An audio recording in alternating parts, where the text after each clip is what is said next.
Welcome back to Reviews and Rankings with Robbie Sobel, and today I take a look at the 2021 film, A Quiet Place, Part 2.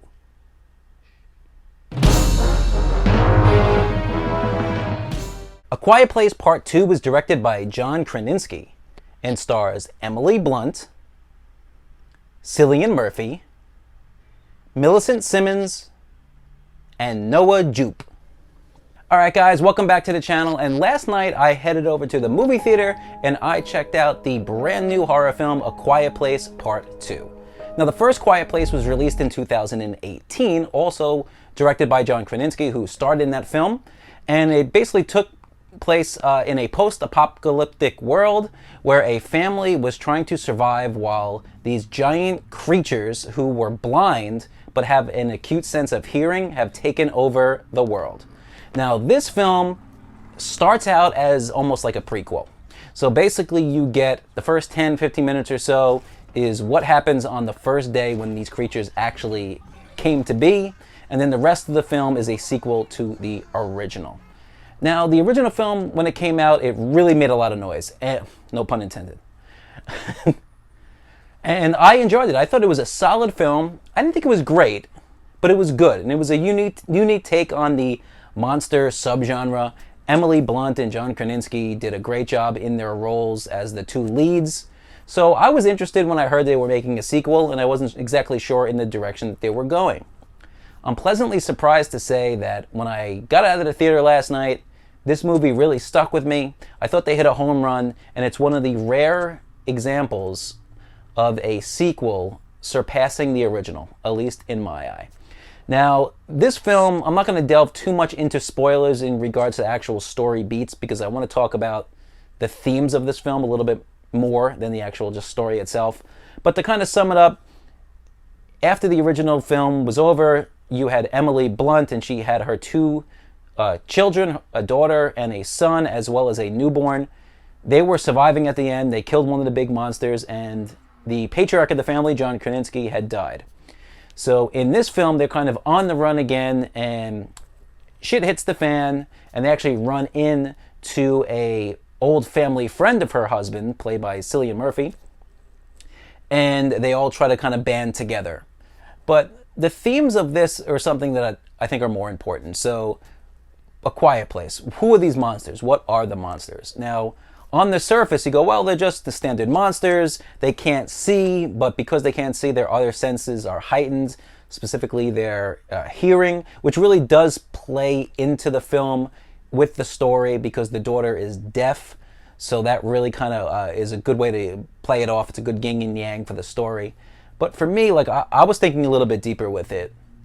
So you can't make any sounds, you can't talk, you can't say anything or do anything that would make a sound, or you'll essentially die or come close to it if you're lucky enough to get away. And I thought about, like, what does that mean? What is that actually trying to say beneath the surface? And what kind of came to my mind was, you know, maybe you can't speak out against the government. And that's not a shot at left or right, because you can plug it in either way. You know, you can't say too much about the government, maybe they'll come after you. You don't want to say too much about a big private business, or maybe your job. Maybe there's things that you see at your job that you want to speak about, but you can't because you don't want to get fired and lose your career and lose your pension. And maybe you have a wife or a husband at home with kids, and you don't want to rattle the chain and disrupt your flow of income. Maybe you don't want to say anything that's going to trigger something on social media. You know, you say one wrong thing on social media and you get a block on Facebook and Twitter and Instagram and whatever else. You know, people talk about cancel culture, and you know, and that's a big debate that people have. But you know, you say the wrong thing to somebody, whether it's left, right, or in the middle, and they take it the wrong way, you're done. That's when I was watching this movie for the 90 minutes that it was on, and it flew by. The pacing was great. Those were all the themes that were sticking out to me more than the characters on the screen. And that's not a disservice to Emily Blunt and the children actors and whatnot. They all did a great job. But the themes stuck out to me. I was watching this and that's what I was seeing. And I love to dig a little deeper. I love the social and political commentary of films, especially when they're digging at important issues. And that's the best way to go about them. You know, there's a lot of films that come out and they're overly preachy. One that really comes out to mind is like the Black Christmas remake, reboot, reimagining that came out about a year and a half ago in 2019. That just preached agenda, and it was just on the surface and it was nauseating. But a film like this, you can just watch this and just enjoy it for the characters and the story, but there's also something under the surface. At least that's what I got out of it. Some people might say I'm reaching and just enjoy the movie. That's fine, like I can, but the way I enjoy it is going a little bit further, and what I got out of it was all of those themes that I mentioned. You know, keeping quiet. You don't want to get caught saying anything that you shouldn't say. Stay quiet, run away, and whatnot. So that's what was speaking to me. As far as the film, it goes on the surface, the acting was on point. Emily Blunt is such a good actress, and she really has this role down pat. Millicent Simmonds and Noah Jupe both played their roles as the children of Emily Blunt really well. They have a great chemistry together. Cillian Murphy did a great job also in this, kind of filling that role opposite Emily Blunt, being like the guy that's going to help them through this. He's very, at first, he doesn't want to. He's very apprehensive.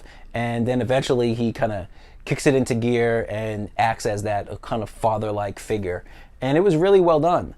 The directing was great. The cinematography looked really well. There was a scene here towards the end, without diving into too much spoilers, where they are in like a radio station, and the lighting is a mix of like a deep red light and a blue light, and just the way that you see the contrast of like a monster being lit one way and the daughter being lit another. It really worked for me, and it kind of popped out, and that's something that stood out in my mind, and I think it was worth noting.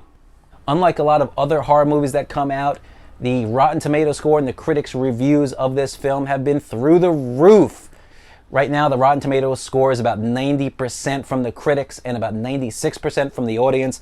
I'll drop the current mark right here since it's a brand new movie. It's kind of changing.